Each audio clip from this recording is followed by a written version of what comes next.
सोचिएगा, क्या हर जंग तलवारों से ही लड़ी जाती है? शायद नहीं। आज हम एक ऐसी कहानी की दुनिया में कदम रखने वाले हैं जहां सबसे बड़ी लड़ाई रोशनी और अंधेरे के बीच है। ये दास्तान है नूर की तलवार और साए की सल्तनत की, क्योंकि हमारी लड़ाई खून और गोश्त से नहीं, बल्कि उन अंधेरों के हाकिमों और आसमानी जगहों की शरीरी रूहों से है। ये आयत, ये अल्फाज इस पूरी कहानी की बुनियाद है। ये हमें बता रहे हैं कि हमारा असल मुकाबला वो इंसानों से नहीं है जो सामने दिखते हैं। असली जंग तो पर्दे के पीछे लड़ी जा रही है, उन अंधेरी ताकतों से जो नजर नहीं आती। तो चलिए इस कहानी की दुनिया में चलते हैं, एक ऐसी जगह जो एक ऐसी घनी धुंध में लिपटी हुई थी जहां उम्मीद की कोई किरण तक नहीं थी। जरा तसव्वुर कीजिए, एक ऐसी जमीन जहां सूरज कभी दिखा ही नहीं, हर तरफ बस एक गहरा काला कोहरा छाया रहता था। और ये कोहरा ये सिर्फ मौसम का नहीं था, नहीं, ये लोगों के दिलों और दिमागों पर भी छा गया था। ऐसा कोहरा जिसके चलते हर कोई एक दूसरे को शक और नफरत की नजर से देखने लगा था। तो लोगों को क्या लग रहा था?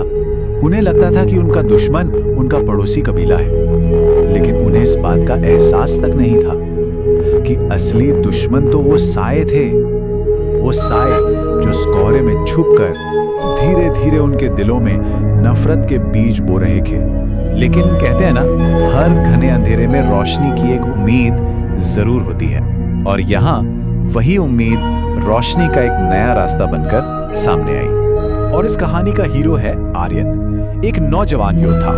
उसने देखा कि उसके अपने लोग एक दूसरे के खून के प्यासे हो रहे हैं, और वो समझ गया कि ये लड़ाई तलवारों की है ही नहीं, ये तो किसी और ही चीज की है। और इसी सच की तलाश में वो एक पुरानी वीरान गुफा तक जा पहुंचा। और उस गुफा में एक झिलमिलाता हुआ नूरी चिराग था, और उससे उसे ये पैगाम मिला, तुम्हारी तलवार लोहे की नहीं, ईमान की होनी चाहिए। तुम्हारी ढाल लकड़ी की नहीं, सच्चाई की होनी चाहिए। समझ रहे हैं? असली हथियार जिस्म को नहीं, रूह को बचाते हैं। ये पैगाम आर्यन की जिंदगी और इस पूरी जंग का रुख बदलने वाला था। तो उस पैगाम को समझने के बाद आर्यन की असली लड़ाई शुरू हुई। पर यह जंग किसी मैदान में नहीं, उसके अपने अंदर लड़ी जानी थी। सायों का सामना अब होने वाला था। जैसे ही आर्यन ने वो नूरी चिराग उठाया ना, काले सायों ने उसे चारों तरफ से घेर लिया, और वो उसके कानों में डर, नफरत और शर्मिंदगी की सरगोशियां करने लगे। लेकिन आर्यन टूटा नहीं। उसने 3 कदम उठाए। पहला, उसने उस पैगाम को याद किया। फिर उसने उन सायों के फैलाए हुए डर को बिल्कुल नकार दिया, और आखिर में उसने अपने ईमान को ही अपनी रोशनी बना लिया। और फिर वो पूरी ताकत से चिल्लाया, तुम्हारा डर मुझ पर हावी नहीं हो सकता।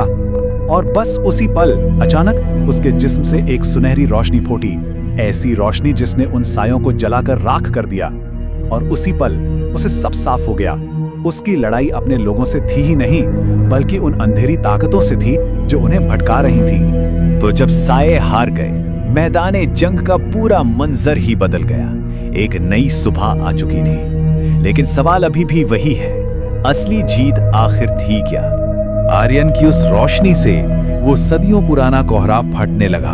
और जब धुंध छटी ना, तो लोगों ने सालों बाद पहली बार एक दूसरे का चेहरा साफ साफ देखा, बिना किसी डर के, बिना किसी नफरत के। और तब उन्हें एहसास हुआ कि वो तो एक दूसरे के दुश्मन थे ही नहीं, उनका असली दुश्मन तो वो नफरत थी जो उनके बीच बोई गई थी। तो फिर इस कहानी में असली जीत का मतलब क्या हुआ?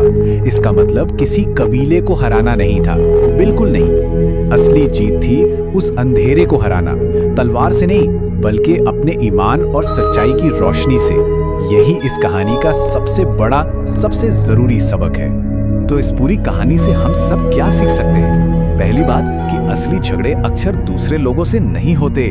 असली लड़ाई तो हमारे अंदर की नेगेटिविटी और बाहर की गुमराह करने वाली ताकतों के खिलाफ होती है। और इसलिए सच्ची और पुख्ता जीत तभी मिलती है जब हम उस अंधेरे को अपनी अंदरूनी रोशनी से फतह करते हैं। और आखिर में एक सवाल हम सब के लिए, हमारी अपनी अपनी जिंदगी में वो कौन सी असली लड़ाइयां हैं जो हम लड़ रहे हैं? आखिर वो कौन सा कोहरा है जो हमें साफ देखने से रोक रहा है? और वो कौन से साए हैं जिनसे हमारा असल मुकाबला है? इस पर जरूर सोचिए।